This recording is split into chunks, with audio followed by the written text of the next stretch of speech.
नमस्कार. संस्कृत टीचर या चॅनलमध्ये तुम्हा सर्वांचं पुन्हा एकदा खूप खूप स्वागत. माझं नाव आहे सोनाली जाधव.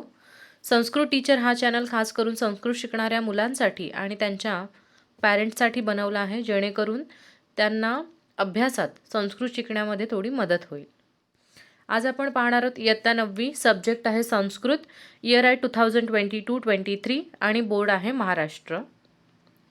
तत्पुरुष समास आपण बघत आहोत आणि याच्या ऑलरेडी 2 व्हिडिओज या झालेल्या आहेत. द्वितीय तत्पुरुष समास झालेला आहे, तृतीय तत्पुरुष समास झालेला आहे आणि त्याआधीचे इतरेतर द्वंद्व आणि समाहार द्वंद्व हे सुद्धा झालेले आहेत.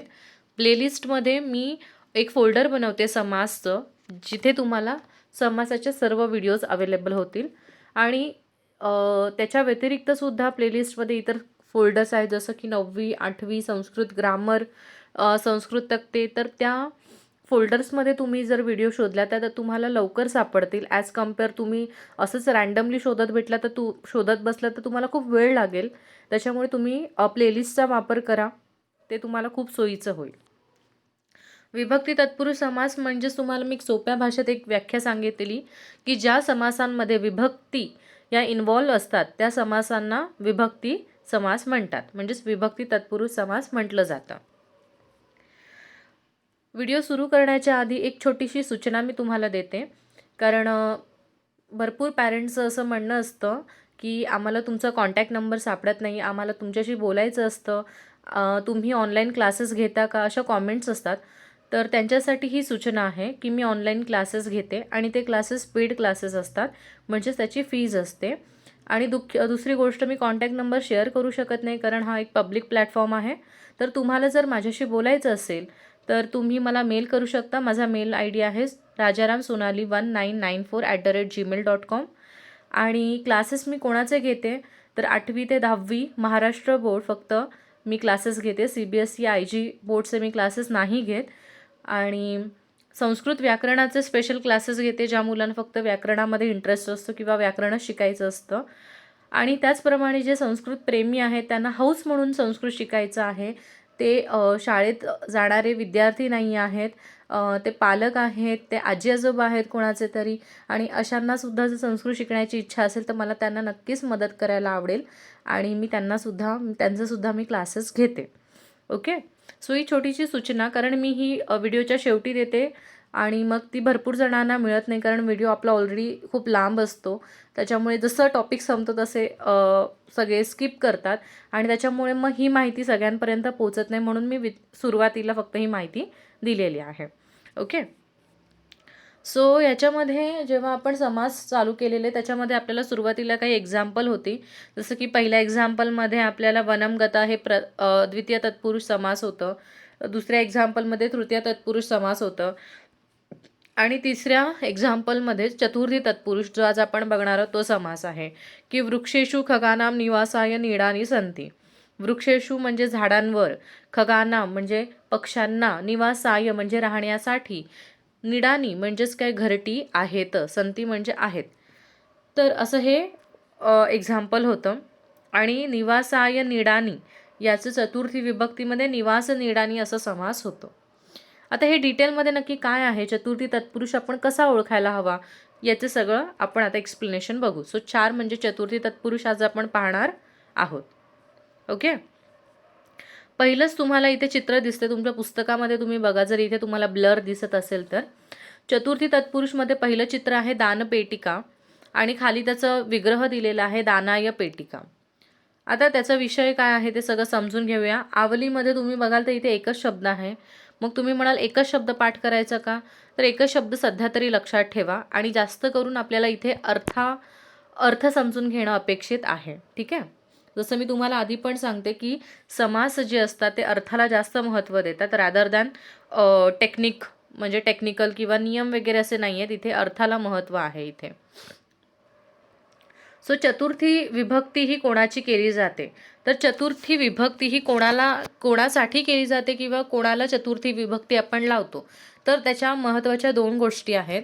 एक तर पहिला आहे की ज्याच्यासाठी, म्हणजे आता सपोज मी म्हटलं की आई मुलासाठी चपाती करते, तर कोणासाठी, ज्याच्यासाठी त्याची चतुर्थी, मग कोणासाठी, मुलासाठी, मग मुलगा शब्द काय आहे बालक, मग बालकची चतुर्थी होणार बालकाय, लाईक देवाय. आणि दुसरा एक नियम आहे की ज्याला द्यायचे त्याची सुद्धा आपण चतुर्थी करतो. फॉर एक्झाम्पल, आई मुलाला चपाती देते. सो कोणाला देते प्रश्न विचारायचा मनात लगेच, कोणाला देते, मुलाला देते. परत आन्सर मुलगाच येतोय आपला. त्याच्यामुळे ज्याला द्यायचं आहे त्याची चतुर्थी पुन्हा बालकायच येणार तिथे. म्हणजे ज्याच्यासाठी किंवा ज्याला द्यायचं आहे, आई मुलासाठी चपाती करते किंवा आई मुलाला चपाती देते, तर दोन्ही गोष्टीमध्ये मुलगा जो आहे तो चतुर्थी विभक्तीमध्ये येणार आहे. असं मी तुम्हाला शॉर्टकटमध्ये थोडं चतुर्थी विभक्ती सांगितलेली आहे. जरी शॉर्टकट असला तरी मी महत्त्वाचे मुद्दे इथे मांडलेले आहेत. त्याच्यामुळे तुम्ही असं विचार करू नका की शॉर्टकट केलं आहे त्याच्यामुळे काहीतरी स्किप केलं आहे मोठा भाग. स्किप अजिबात काही केलेलं नाही आहे. फक्त जे महत्त्वाचं आहे ते सोप्या शब्दात थोडक्यात सांगितलेलं आहे, जेणेकरून तुम्ही कन्फ्यूज होणार नाही. आवलीमध्ये शब्द दिलेला आहे तुम्हाला अर्थम. अर्थमचा अर्थ काय असतो, मीनिंग काय आहे, तर अर्थम याचा मीनिंग होतो साठी. म्हणजे फॉर एक्झाम्पल सीमासाठी. तुम्ही म्हणाल चा म्हणजे काय, चा म्हणजे इथे तुम्ही काहीही नाव घ्या, रामसाठी, सीमासाठी, कृष्णासाठी, देशासाठी, घरासाठी, पुस्तकासाठी, मोबाईलसाठी, काही. म्हणून तिथे फिल इन द ब्लँक्स आणि साठी लिहिलेला आहे मी. आता जेव्हा केव्हा तुम्ही साठीवाला हा जो शब्द आहे तो तुम्ही विग्रह करताय, म्हणजे समजा समास दिलेला आहे आणि त्याच्यामध्ये एंडिंगला तुम्हाला अर्थम शब्द दिसतोय, त्याच्यावरून तुम्हाला कळतंय की हा चतुर्थी विभक्तीचा समास आहे. पण तो ब्रेक कसा करायचा, विग्रह त्याचा कसा करायचा, तोडायचा कसा, तर नेहमी अर्थम हा शब्द जर तुम्हाला कुठल्याही समासाच्या एंडिंगला दिसत असेल तर त्याचा ब्रेक करताना इति हा शब्द तुमचा आलाच पाहिजे. ओके, हे लक्षात ठेवा. आता काही जणांना, काही मुलांना हे कळलंच नसेल की मी ह्या मुद्दा काय सांगितलाय, म्हणजे कुठे अर्थ आला आणि कुठे इति करायचं, ह्या त्यांच्या मनात अजूनसुद्धा क्वेश्चन असेल की नाही हे काही कळलं नाही. तर हे मी तुम्हाला पुढे एक्सप्लेन करणार आहे इन डिटेल. सो आत्तापुरतं फक्त एवढं लक्षात ठेवा. ओके, सो तुम्हाला चतुर्थी विभक्ती तत्पुरुष शिकायचं असेल तर तुम्हाला प्रत्येक नामाची चतुर्थी माहीत असली पाहिजे. फॉर एक्झाम्पल, अकारांत शब्द आहे देव, तर देवाची चतुर्थीची लाईन तुमची पाठ पाहिजे. एकवचन असेल तर देवाय, द्विवचन असेल तर देवाभ्याम, बहुवचन असेल तर देवेभ्य. सो सगळ्या टेबलची तुमची चतुर्थीची लाईन ही पाठ असली पाहिजे. मालाची होते माला ये, हे पुढचं मी केलेलं नाही आहे, ते तुम्ही बघा पुस्तकामध्ये. नदीची नद्ये, मतीची मतये आणि मत्ये ही दोन्ही होतात. कवीचं होतं चतुर्थी कवये. पितृ या शब्दाची चतुर्थी होते पित्रे आणि माता या शब्दाचं जो टेबल आहे तर त्याची चतुर्थी होते मात्रे. म्हणजेच काय, पित्रे म्हणजे वडिलांसाठी आणि मात्रे म्हणजे आईसाठी, कवये म्हणजे कवीसाठी, मती म्हणजे बुद्धीसाठी, नद्ये म्हणजे नदीसाठी, माला म्हणजे मालेसाठी. क्लिअर? आणि देवाय म्हणजे देवासाठी. दोन देवांसाठी तर देवाभ्याम, अनेक देवांसाठी तर देवेभ्य. Okay, clear? नेक्स्ट, आता पहिलं एक्झाम्पल जे आपलं आहे दानपेटिका, ते आपण पाहूया. दानपेटिका हा समास आहे तुमचा. ऑरेंज कलरवाले समास आहेत आणि ग्रीन कलरवाले समासाचे विग्रह आहेत. क्लिअर? सो दानपेटिकाचा विग्रह होतो दानाय पेटिका. आता याचा अर्थ काय, तर अर्थ समजून घेऊया. दानपेटिका म्हणजे नक्की काय असते बघा. आता तुम्ही म्हणाल काय तुम्ही मिस काही विचारता, दानपेटिका म्हणजेच काय, पेटी, अशी पेटी जी मंदिरामध्ये असते आणि त्याच्यामध्ये आपण डोनेट करतो, आपल्याला जितके पैसे पाहिजेत तितके, 10 रुपये, 2 रुपये, 3 रुपये, 100 रुपये. सो दान करण्यासाठी असलेली पेटी दानपेटी. आता तुम्हाला दानपेटी माहीत आहे कारण तुम्ही मोठे आहात, तुम्ही देवळात गेलेले आहेत. पण एखादा लहान मुलगा आहे, हां बरोबर, असं 2-3 वर्षाचा मुलगा आहे ज्याला थोडं थोडं बोलता येतं, तर साहजिक तो जेव्हा देवळात जाणार तेव्हा जर तुम्ही त्याला त्यांनी जर तुम्हाला प्रश्न विचारला की ही काय आहे, हे काय आहे, तर तुम्ही काय म्हणणार, दानपेटी आहे. मग तो मुलगा, तो लहानच आहे, त्याला माहीतच नाही ती कॉन्सेप्ट काय दानपेटी. मग तो म्हणणार दानपेटी म्हणजे काय. मग तुम्ही काय सांगणार त्याला की दानासाठी असलेली ही एक पेटी आहे, याच्यामध्ये दान केलं जातं, म्हणजे ह्याच्यामध्ये आपल्याला काही जे डोनेट करायचं ते टाकायचं असतं या पेटीमध्ये, आणि म्हणून या पेटीला दानपेटी म्हणतो. असं आपण सविस्तर त्याचा विग्रह करून सांगतो मुलाला. का, तर त्याला ती गोष्ट कळावी. तुम्ही आता मोठे आहात, हुशार आहात, त्याच्यामुळे तुम्हाला याचा अर्थ माहिती आहे. सो बेसिकली दानपेटी म्हणजेच काय, की दानासाठी असलेली पेटी, अशी पेटी जी फक्त दान करण्यासाठी आपल्याला मंदिरात ठेवलेली जाते. आता जेव्हा मी अर्थ सांगते तेव्हा अर्थामध्ये शब्द येतो की दानासाठी असलेली पेटी.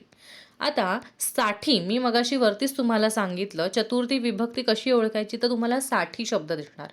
आता इथे बघा, साठी हा शब्द दिसला आपल्याला इकडे, तर साठी हा शब्द कोणाला लागलेला आहे, कोणत्या शब्दाला लागलेला आहे? तर तुम्ही हुशार आहात आणि तुम्ही लगेच सांगणार की दान या शब्दाला तुम्ही साठी हा शब्द जोडलेला आहे. तुम्ही दानासाठी असं म्हटलात, तर बरोबर आहे. दान या शब्दाला आपण काय केलेलं आहे, साठी जोडला. त्यामुळे दान या शब्दाचीच तुम्हाला काय करायची आहे, चतुर्थी विभक्ती करायची आहे. हां, भरपूर मुलांच्या मनामध्ये प्रश्न हाच असतो, की कुठल्या शब्दाची चतुर्थी करायची हे आम्हाला कसं कळणार? तर असं कळणार. साठी हा शब्द कोणाला लागलाय? दानाला. म्हणून दान या शब्दाची चतुर्थी करायची. एवढं क्लिअर? आता दान हा शब्द तुम्हाला कळलं, की बाबा चला ठीक आहे दानाची चतुर्थी करायची. पण टेबल इतके सारे आहेत, देवपासून पितृपर्यंत तुम्ही सांगितलं, तर नक्की कुठला टेबल वापरायचा? तर दान हा शब्द जेव्हा तुम्ही बोलता तेव्हा न मध्ये अ साऊंड असतो. दान, न मध्ये अ वाला साऊंड म्हणजे अकारांत. मग दान हा शब्द अकारांत देव या शब्दाप्रमाणे चालणार. आणि देव शब्दाची चतुर्थी काय आहे मी तुम्हाला मागेच सांगितली की देवाय. कारण दान हा जरी एक म्हणजे दान हे एकवचनीच वापरलं जातं. एक दान, दोन दान, अनेक दान असं नाही बोलत आपण. जसं धन, दान हे एकवचनी घेतलं जातं. म्हणून देवचं एकवचन देवाय, म्हणून दानचं एकवचन दानाय. आणि म्हणून ह्याचा विग्रह काय करायचा आपण? दानाय पेटिका. आधीच्या मी दोन व्हिडिओ पाहिले असतील तर तुम्हाला एक गोष्ट कळली असेल की प्रत्येक समास दोन शब्दांनी बनतो. पहिला जो शब्द असतो त्याला पूर्वपद म्हटलं जातं, दुसरा जो शब्द असतो त्याला उत्तरपद म्हटलं जातं. तर तुम्हाला नेहमी पूर्वपद जे असतं, पहिलं पद असतं त्याची विभक्ती करायची असते, दुसऱ्या पदाला ॲज इट इज लिहायचं असतं. म्हणून फक्त फोकस दानवर केला आणि दानाचं दानाय कसं झालं ते मी तुम्हाला एक्सप्लेन केलं. पेटिकेच्या बाबतीत आपल्याला काहीही करायचं नाही. पेटिका आपल्याला ॲज इट इज लिहायचं आहे आणि फुल स्टॉप. That's it. कळलं? Very good. आता दुसरं एक्झाम्पल घेऊया आपण, देशार्थम. आता देशार्थम याच्यामध्ये अर्थम हा शब्द तुम्हाला दिसतोय. म्हणजे दोन शब्द असतात जसं मी सांगितलं तसं. पहिला शब्द देश आहे आणि त्याच्यामध्ये अर्थम शब्द हा ॲड आहे. ठीक आहे. आता ह्याच्यामध्ये देश आणि मग देशमधला आणि हा करून आ झाला आणि म्हणून तो देशार्थम दिसतोय तुम्हाला दिसताना. सो आता देश शब्द आणि अर्थम शब्द. आता तुम्हाला आठवेल की मी मगाशी काय सांगत होती बघा. इथे मी तुम्हाला काय म्हणालं की जर अर्थम शब्द दिसला तर त्या जागी विग्रह करताना इति शब्द लिहायचा. ठीक आहे. ते आता तुम्हाला समजेल की आता देशार्थम याच्यामध्ये एंडिंगला आपल्याला अर्थम दिसला, मी संधी करून दाखवला. आता तुम्हाला कळतंय की आवलीमधला अर्थम शब्द आलाय. मग हा आहे समास म्हणून अर्थम आला. पण मी तुम्हाला काय म्हटलं, विग्रह करताना या अर्थमला काढून तिथे काय लिहायचं, काय लिहायचं तिथे? इति शब्द लिहायचा. हां, समजलं? हेच सांगत होती मी करायला, बाकी काही नाही. मग इथे पण तीच टेक्निक वापरायची. पहिला शब्द देश आहे बरोबर आणि दुसरा शब्द होता अर्थम. मग आपल्याला काय करायचं, त्या अर्थमला काहीच करायचं नाही. अर्थमच्या जागी तुम्हाला मी काय सांगितलं, इति लिहायचं. इति तर लिहून टाकाल तुम्ही, पण या देशाची विभक्ती कुठली करायची? तर अर्थम लागलाय, आवलीमधला शब्द आहे बरोबर. सो अर्थममुळे तुम्हाला कळतं की देशाची चतुर्थीच करायची आहे. मग देश शब्द हा कोणाप्रमाणे चालतो? देवाप्रमाणे, कारण श मध्ये अ आहे. म्हणून देशाचं देवचं जर देवाय तर मग देशाचं काय होणार? देशाय. Very good. त्याच्यामुळे इथे काय झालेलं आहे, देशाय इति. काही काय म्हणतील की इतिचा अर्थ काय? तर इतिचा अर्थ होतो हा किंवा हे. पण इकडे तुम्हाला तसं काहीच अर्थ घ्यायचा नाही. जस्ट फक्त हे इनकम्प्लीट वाटते म्हणून फक्त इति हे जोडायचं आहे. त्याचा काहीही अर्थ इथे घ्यायचा नाही आहे. ते सपोर्टिव्ह म्हणून, एक सपोर्ट म्हणून त्याच्यासाठी आपण घेतलेला आहे. ठीक आहे. नेक्स्ट पुढे आहे कन्याय, कन्यार्थम. आता इथे पण काय झालंय, कन्या शब्द आहे पहिला. नेहमी दोन शब्द चेक करायचे. पहिला कन्या शब्द आहे आणि दुसरा शब्द आहे अर्थम. आता आपण काय केलं, अर्थमच्या जागी इति लिहून टाकलं. हे क्लिअर? आता अर्थ बघूया. कन्यार्थम याचा अर्थ काय होतो? कन्येसाठी. अर्थमचा अर्थ काय होतो? साठी. सो कन्येसाठी. आवलीमध्ये अर्थम शब्द आहे, आपण काय केलं, अर्थमच्या जागी इति लिहून टाकलं. आता राहिला फोकस कशावर ठेवायचा? कन्या या शब्दावर. आता कन्या हा शब्द देवाप्रमाणे नाही चालत. भरपूर मुलं इकडे कन्याय करतात देवायाप्रमाणे. तसं नाही करायचं. कन्या शब्द मालाप्रमाणे चालतो, तो फिमेल शब्द आहे. मग माला तुम्ही म्हणाल मालाप्रमाणे तुम्ही कसं ओळखलं? तर कन्या बोलताना आ साऊंड येतो. कन्या. बरोबर? आ येतो आणि देव अ येतो. सो आ साऊंडवरून कळतंय आकारांत शब्द आहे आणि कन्या हा मालाला फॉलो करणार. आणि मालाची काय आहे तृतीया? माला येई. कारण कन्या पण एकच आहे, माला पण एकच, एक वचन. सो जसं मालाचं पूर्ण माला लिहून फक्त यई जोडलं, तसं कन्याला पण आपण यई जोडायचं. मग उत्तर काय झालं? कन्या यै इति. मुलीसाठी. Okay, clear? नेक्स्ट. समास काही कठीण नाहीत, सोपे आहेत. फक्त तुम्हाला नीट विभक्ती समजली पाहिजे बस. पुढे आहे विहारार्थम. विहारार्थमचं समास विग्रह केलाय विहाराय इति. आता याच्यामध्ये अर्थ काय होतो विहारार्थम याचा? विहारासाठी. अर्थमचा अर्थ साठी. विहार म्हणजेच काय? काही काही जणांना विहार शब्द माहिती नसतो. विहार म्हणजे फिरणे, तो फिरण्यासाठी असा अर्थ. आवलीमध्ये शब्द आहे अर्थम. दिसला अर्थम आहे म्हणजे एक शब्द विहार आहे आणि दुसरा शब्द अर्थम आहे. मग अर्थमला क्रॉस करायचं आहे आपल्याला, अर्थमला, आणि तिथे काय करायचं आहे? इति लिहायचं आहे. मग सगळा फोकस कशावर येणार? विहार या शब्दावर. विहार हा देवप्रमाणेच आहे. विहार देव, देवचं देवाय, विहारचं विहाराय. झालं. मग विग्रह काय केलात? विहाराय इति. Okay, next. परत अर्थमचं एक्झाम्पल दिलंय. रक्षणार्थम. आता रक्षणार्थमचा विग्रह होतो रक्षणाय इति. अर्थ होतो रक्षणासाठी. रक्षणार्थम म्हणजे रक्षणासाठी. आवलीमध्ये शब्द आहे अर्थम. बरोबर? पहिला शब्द रक्षण आणि दुसरा अर्थम. अर्थम काढून टाकला, त्याच्या जागी इति लिहिलं. राहिला शब्द काय? रक्षण शब्द राहिलाय.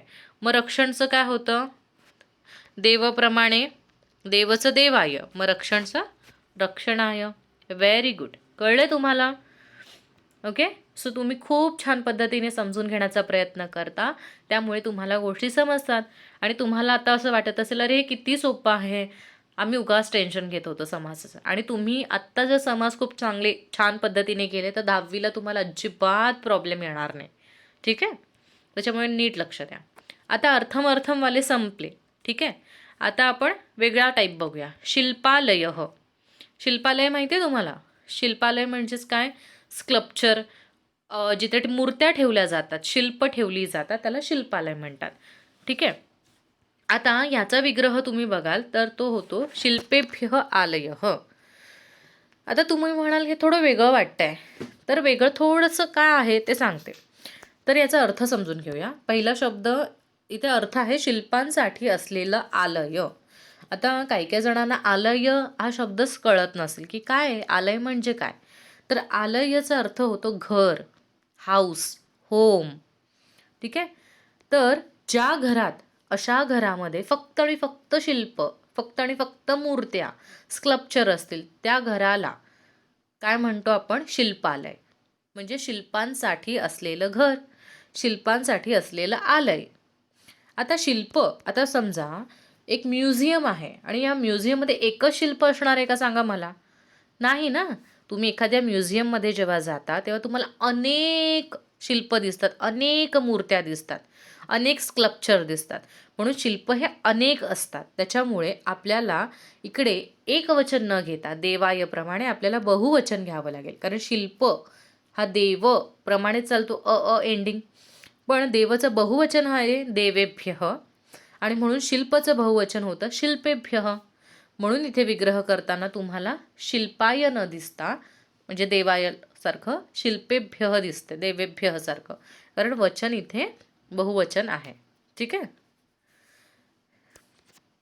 आणि आलय शब्द ह्याच्यातून वेगळा आहे, तर आपण वेगळा काढून लिहायचा. ओके, आता शिल्पालय शब्द नक्की बनतो कसा? पहिला शब्द असतो शिल्प आणि दुसरा असतो आलय. आता जेव्हा हा जो प असतो, प मध्ये असतो अ, बरोबर ना? शिल्प, आता हा शब्द जर तुम्ही वर्ण विग्रह केलात तर काय होतो? शहामृगातला, त्याच्यामध्ये ही पहिली ई, त्याच्यानंतर हा अर्धा ल, त्याच्यामध्ये अर्धा प, आणि मग अ. बरोबर? अ वेगळ्या कलरमध्ये लिहूया आपण जरा. हां, त्याच्यामध्ये हा अ, आणि ह्या अ मध्ये सुद्धा हा आलयचा आ हा मिक्स होतो. आता हे अ आणि अ हे सवर्ण म्हणजे सेम सेम दिसणारे आहेत की नाही, भाऊ भाऊ अ आणि आ, मग त्यांचा एकच आ असा होतो. म्हणून आता काय करायचं, हे अ आणि आ हे दोन लिहिण्यापेक्षा आपण याच्या जागी ह्याला इरेज करायचं. ओके. आणि तिथे आपण एकच शब्द लिहायचा. तो कुठला शब्द लिहिणार आपण, आ. आणि म्हणून तो शब्द काय होणार, शिल्पा. म्हणजे जिथे शिल्प होतं तिथे शिल्पा झालं आणि म्हणून तो शब्द शिल्पालय बनलं. कळलं? म्हणजे अजून सोपे शब्द सांगायचं तर शिल्प मधला अ आणि आलय मधला आ हा आज बनतो. ठीक आहे, शिल्पा होतं ते. नाही तर काही काही जण ह्याच्यात कन्फ्यूज होतात. ते म्हणतात अरे नाही, इथे शिल्पा शब्द आहे आणि इथे लय. शिल्पा शब्द नाही आहे. ओके, इथे कुठल्याही शिल्पा मुलीचं नाव नाही आहे. इकडे शिल्प शब्द आहे आणि त्या प मध्ये आ मिक्स झालेला आहे म्हणून तो पा दिसतोय. पण त्याला वेगळं केलं की तो आलय असा बनतो पूर्ण. क्लिअर? नेक्स्ट. आता पुढे तपोवनम, आणि हा सगळ्यात महत्त्वाचा शब्द आहे. हा तुम्ही सगळ्यांनी लक्षात ठेवा आणि इथे मी IMP पण त्याच्यासाठीच लिहिलेला आहे. तपोवनम याचं वेगळं होतं जरासं विग्रह, तपसे वनम. तुम्ही म्हणाल असं कसं, तप शब्द आहे, तप हा वन म्हणजे तप हा शब्द देव प्रमाणे चालेल, मग देवाय पाहिजे होतं, तपाय पाहिजे होतं, तपाय का नाही आहे, तपसे काय? तर त्याचं रिझन असं आहे. पहिलं म्हणजे तपोवनचा अर्थ समजून घेऊया. तपोवनचा अर्थ होतो तपासाठी असलेलं वन. आधीच्या काळात ऋषीमुनींसाठी काही जंगलं राखीव ठेवली जायची जेणेकरून तिथे त्यांना तप, यज्ञ, समाधी या सगळ्या गोष्टी करता येतील. आणि इतर जंगल हे राजाच्या शिकारीसाठी किंवा इतर गोष्टींसाठी ठेवली जायचे. तर तपोवन म्हणजे तपासाठी असलेलं वन. वन म्हणजे जंगल. आता इथे भरपूर मुलांना असं वाटतं की नाही, ते म्हणतात तप शब्द बघतात तर त्यांना असं वाटतं पहिला शब्द तप आणि दुसरा वन. बरोबर आहे, पहिला शब्द तपच आहे आणि दुसरा शब्द वनच आहे. पण तपस संस्कृतमध्ये ओरिजिनल शब्द तपस असा आहे. ओके, तपस असं असल्यामुळे तो सकारांत म्हणजे तो व्यंजनांत शब्द आहे. कख गघ म्हणजे व्यंजन, स हे व्यंजन आहे म्हणून तो सकारांत काय आहे, तपस शब्द आहे. त्यामुळे तुम्हाला तपसचा टेबल यायला पाहिजे. आता तुमच्या पुस्तकामध्ये 9वीच्या पयस हा शब्द आहे भाषासूत्रम 3 मध्ये. सो पयस, तपस, नभस हे एकसारखे स एंडिंगवाले आहेत. त्याच्यामुळे इथे चतुर्थी बघाल तर काय दिसते, तपसे. कारण जंगल एकच आहे म्हणून इथे चतुर्थी तपसे झाली आहे आणि म्हणून इथे तपसे वनम. वनम शब्द ॲज इट इज लिहिला, तपोला आपण तपसे केलं. क्लिअर? म्हणून हे लक्षात ठेवा. हे 10वीला पण विचारणार, 9वीला पण विचारणार. आणि हा तक्ता इकडे आहे. आणि लिहायची अजिबात घाई करू नका. ही जी सेम PDF आहे ती मी तुम्हाला त्याची लिंक डिस्क्रिप्शनमध्ये देते, त्याच्यामुळे नंतर आरामात तुम्ही लिहू शकता. नेक्स्ट, पुढचा शब्द जसं शिल्पालय म्हणजेच काय, स्कल्पचर किंवा कशासाठी, मूर्त्यांसाठी असलेलं घर, त्याला आपण शिल्पालय म्हणतो, म्युझियम म्हणतो. बरोबर. तसंच ग्रंथांसाठी असलेलं जे घर आहे त्याला आपण बट ऑब्व्हियसली ग्रंथालय, लायब्ररी म्हणतो. आता लायब्ररी म्हणजे काय येतं, one type of home, one type of रूमच आहे ना. फक्त तिथे काय, तिथे माणसं नाही राहत, तिथे पुस्तकं राहतात. पुस्तकंच पुस्तकं असतात म्हणून ते पुस्तकांचं घर. म्हणून पुस्तकांचं घर म्हणून किंवा पुस्तकांसाठी असलेलं घर असं आपण त्यांना म्हणतो. म्हणून त्याचं जेव्हा विग्रह करतात तेव्हा ग्रंथालयाचं काय होतं, ग्रंथांसाठी असलेलं घर. आता ग्रंथांसाठी म्हणते म्हणजे एकापेक्षा अनेक ग्रंथ असतात. असं झालंय का कधी की तुम्ही ग्रंथालयामध्ये गेलेत आणि एकच पुस्तक सापडले? नाही, अनेक पुस्तकं असतात, ग्रंथसुद्धा अनेक असतात. म्हणून इथे आपण एकवचन न करता बहुवचन करणार, लाईक शिल्पालयचं तसंच सेम टू सेम. सो देवप्रमाणेच ग्रंथ चालतो, अ एंडिंग. मग देवचं जर देवेभ्य येतं तर ग्रंथचं ग्रंथेभ्य. आणि म्हणून इथे ग्रंथेभ्य आणि परत आलय वेगळं करायचं. ओके. आणि भरपूर मुलांना मराठी सवय असते, ते टिंब देतात पटकन ग्रंथालय. टिंब द्यायचा नाही. संस्कृत शिकताना नेहमी अनुनासिक जी आहेत, क वर्ग, च वर्ग, ती अनुनासिक वापरायची, टिंब द्यायचा नाही शक्यतो.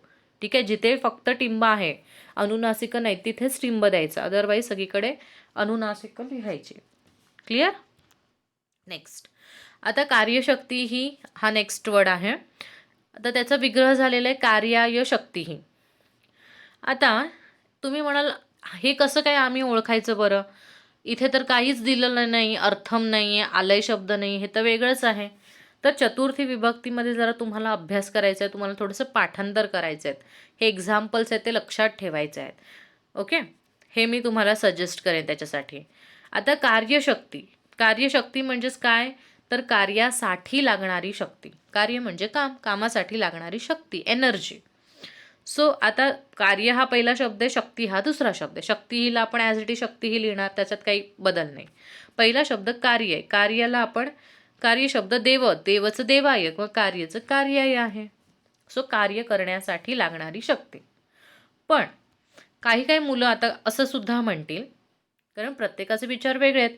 एखादा मुलगा स्टुडंट त्याच्या मनात आलं असेल, कार्यशक्तीला बघून आलं असेल की कार्याची शक्ती. ओके, म्हणजे कुठल्या तरी कामाची शक्ती, कुठल्या तरी वर्कची एनर्जी, असं तो म्हणेल. त्याला हे नाही सुचत आहे. त्याचं म्हणजे जेव्हा मी त्याला कार्यशक्ती हा शब्द सांगितला की बाबा काय अंदाज असेल, काय वाटतं कार्यशक्ती म्हणजे, तर एक मुलगा बोलेल कार्यासाठी लागणारी शक्ती, पण दुसरा मुलगा वेगळं बोलू शकतो. तो म्हणेल कार्याची शक्ती. राईट. मग अशा वेळेला नक्की उत्तर कुठलं बरोबर, तर दोन्हीसुद्धा उत्तरं बरोबर आहेत. कारण जसं मी तुम्हाला पुन्हा पुन्हा सांगते की समास हा अर्थाला जास्त महत्त्व देतो आहे. सो तुमच्या वाक्याच्या अर्थात कार्यासाठी हा शब्द तिथे अपेक्षित आहे अर्थ, तर तुम्ही तिथे पंचमी म्हणजे तुम्ही तिथे चतुर्थी घ्या.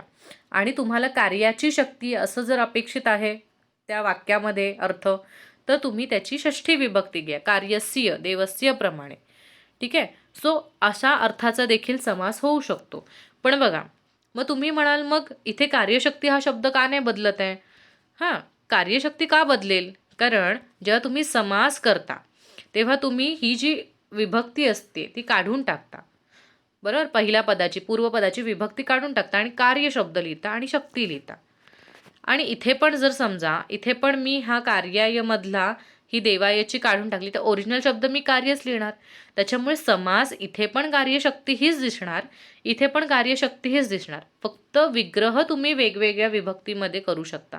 वरती चतुर्थीमध्ये ब्रेक केला आणि खाली षष्ठीमध्ये ब्रेक केला आहे. ओके, सो तुम्ही वेगवेगळ्या विभक्त्यांमध्ये समासाला ब्रेक करू शकता. त्यामुळे तुमच्या समासाची नावं दोन वेगवेगळी नावं येऊ शकतात आणि दोन्हीही नावं बरोबर आहेत. ठीक आहे.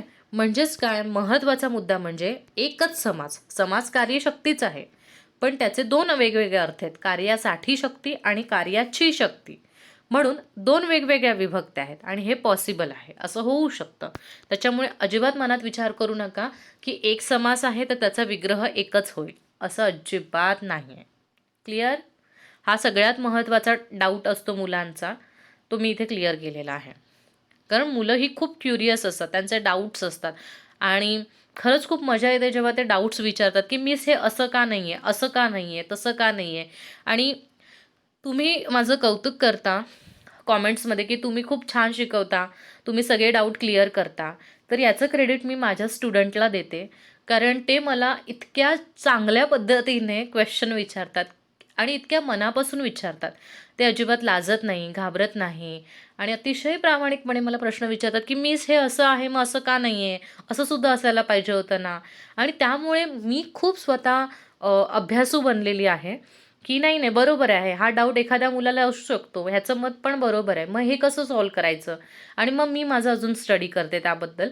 आणि नंतर मग स्टडी केल्यावर माझ्या ज्या फ्रेंड्स आहेत किंवा जे माझे टीचर्स आहेत, मी त्यांच्याशी बोलते, त्यांच्याशी डिस्कस करते टॉपिक आणि मग ते मला त्याच्यात गाईड करतात. आणि मग मी पुन्हा तुम्हाला यूट्यूबवर जेव्हा शिकवते तेव्हा हे सगळं लक्षात ठेवून शिकवते. त्यामुळे माझं सगळं क्रेडिट जे आहे ह्या डाऊट सॉल्विंगचं ते मी माझ्या मुलांना देते, ऑनलाईन स्टुडंटला, कारण ते खूप मदत करतात या बाबतीत मला प्रश्न विचारून. ओके, सो पुढे जाऊया. शेवटून दुसरं आपलं आहे आणि वेळ झालेला आहे अर्धा तास, सो आपण लवकर आटपले त्या मानाने. कुंडल हिरण्यम. कुंडल हिरण्यम, कुंडल म्हणजे कानातले, हिरण्यम म्हणजे सोनं. ओके, सोन्याला सुवर्ण, हिरण्य, कनक असे अनेक समानार्थी शब्द आहेत. तर कुंडल म्हणजे तुम्ही ऐकलं असेल ना, कर्ण, महाभारतामधलं सगळ्यात लाडका सगळ्यांचं आवडतं कॅरेक्टर कृष्णानंतर कर्ण हे आहे. आणि कर्णाची स्टोरी सगळ्यांना माहिती आहे की त्याला सूर्यदेवाने कवच कुंडलं दिलेली. तर तिथे तुम्ही कुंडल शब्द ऐकला असेल. कुंडलं म्हणजे काय, कानातले त्याचे, आणि कवच म्हणजे ते त्यांनी चेस्टला जे लावलेलं प्रोटेक्शन ते. सो आपल्याला इथे कुंडलांबद्दल बोलायचं. कुंडलं म्हणजे कानातले. आणि हिरण्य म्हणजे सोनं. म्हणजे काय, कुंडल, आता बघा कुंडल हिरण्य म्हटल्यावर अर्ध्या जणांचं मनात पटकन असेल की सोन्यासाठी किंवा सोन्याचे कानातले असंच काही काही जणांच्या मनात येणार, कारण तो बट ऑब्व्हियसली शब्द आहे, आपण नॉर्मली असाच अर्थ घेतो, सोन्याचे कानातले. पण इथे तसा नाही अर्थ घेतला, आपण चतुर्थीच्या दृष्टिकोनातून विचार करतोय इथे. आणि इथे आहे कुंडल म्हणजे कानातले, कानातल्यांसाठी सोनं. आपण बोलतो ना की मला थोडं सोनं पाहिजे, कशासाठी, कानातल्यांसाठी. कारण आधी तसंच व्हायचं ना की सोन्याचे बिस्किट्स असायचे, तुकडे असायचे, मग ते मेल्ट केले जायचे, मग असं. सो कानातल्यांसाठी मला सोनं हवं आहे. तर कुंडलं म्हणजे कानातले. आता 2 कान आहेत आपल्याला, मग कानातले पण किती असणार, 2 असणार. म्हणून इथे आपल्याला कुठलं वचन घ्यायचं, द्विवचन. आता ह्या गोष्टी तुम्हाला अंडरस्टूड करायच्या आहेत, समजायच्या आहेत. ठीक आहे. सो कुंडलाभ्याम, देवाभ्याम, देवाचं देवाभ्याम म्हणून कर्ण झालं, इथे कुंडल शब्द आहे. कुंडलचं काय होतं, कुंडलाभ्याम. ठीक आहे, हे मी करेक्ट करते आता. ओके.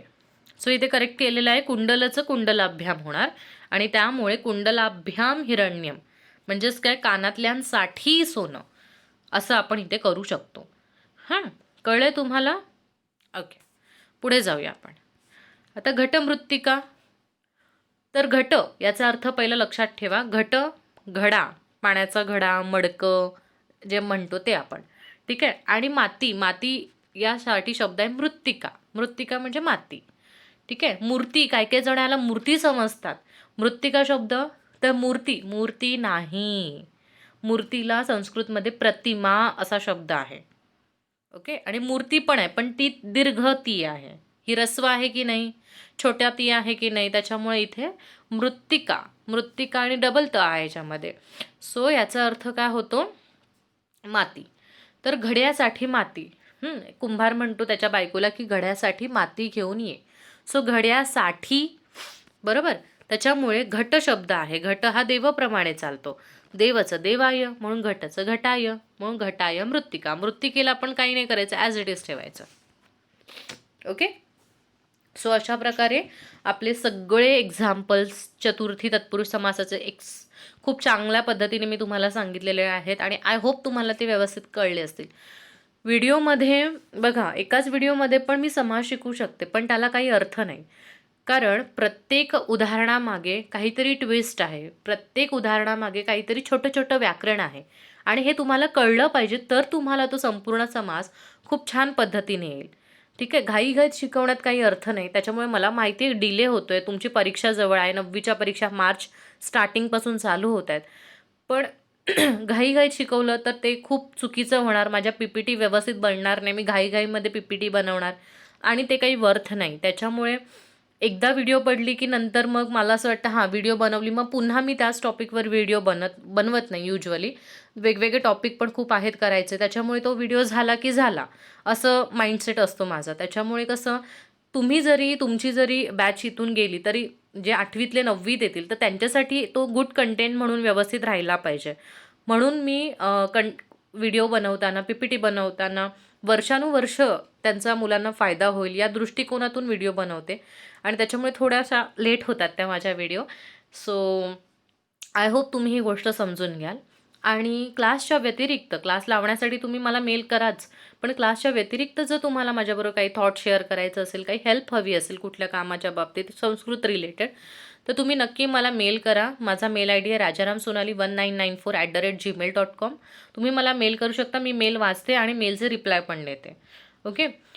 आणि सगळ्यात महत्त्वाची गोष्ट, तुम्हाला जर व्हिडिओ आवडत असेल तर प्लीज व्हिडिओला लाईक करा आठवणीने, कारण बघणाऱ्यांची संख्या खूप असते आणि लाईक करण्याची संख्या खूप कमी असते. त्याच्यामुळे प्लीज 2 मिनटं काढा आणि व्हिडिओला लाईक करा, चॅनलला सबस्क्राईब करा. आणि थँक्यू सो मच, तुमच्यामुळे 47,000 आपण कंप्लीट केलेले सबस्क्रायबर आणि आता फक्त 3,000 आहेत आपल्या 50Kला. त्याच्यामुळे ज्यांनी सबस्क्राईब केलं नाही त्यांनी प्लीज पटापट सबस्क्राईब करा, जेणेकरून आपली फॅमिली खूप मोठी आहे. ॲक्च्युली फॅमिली खूप मोठी आहे, पण सबस्क्रिप्शन सबस्क्राईब सगळ्यांनी केलेलं नाही आहे, त्याच्यामुळे ती छोटीशी वाटते. तर तुम्ही प्लीज थोडा वेळ काढा आणि चॅनलला सबस्क्राईब करा. आणि सगळ्यात महत्त्वाची गोष्ट, शेअरिंग इज केअरिंग. त्याच्यामुळे नक्की तुम्ही ही व्हिडिओ तुमच्या इतर मित्रमैत्रिणींपर्यंत तुम्ही पोहोचवा आणि तुम्ही मला हेल्प करता, तुम्ही त्यांना पण हेल्प करता. ओके. सो खूप चांगली गोष्ट आहे ही. आणि आठवणीने बेल आयकॉनला क्लिक करा, जेणेकरून नवीन व्हिडिओ तुम्हाला जेव्हा जेव्हा पडतील चॅनलवर त्याचं नोटिफिकेशन येईल. जुन्या व्हिडिओ ऑलरेडी गेल्या 1.5 वर्षामध्ये खूप झालेल्या आहेत, त्याचं नोटिफिकेशन तुम्हाला येणार नाही आता, कारण तुम्ही आता नवीन सबस्क्रायबर आहात. तर त्या तुम्हाला प्लेलिस्टमध्ये सापडतील, तिथे जा आणि प्लेलिस्टमध्ये नक्की तुम्हाला तिथे भरपूर व्हिडिओज आहेत, तर त्या शोधा आणि अभ्यास करा. आणि thank you so so so much for loving me, supporting me. भेटूया नवीन व्हिडिओसोबत, तोपर्यंत धन्यवाद.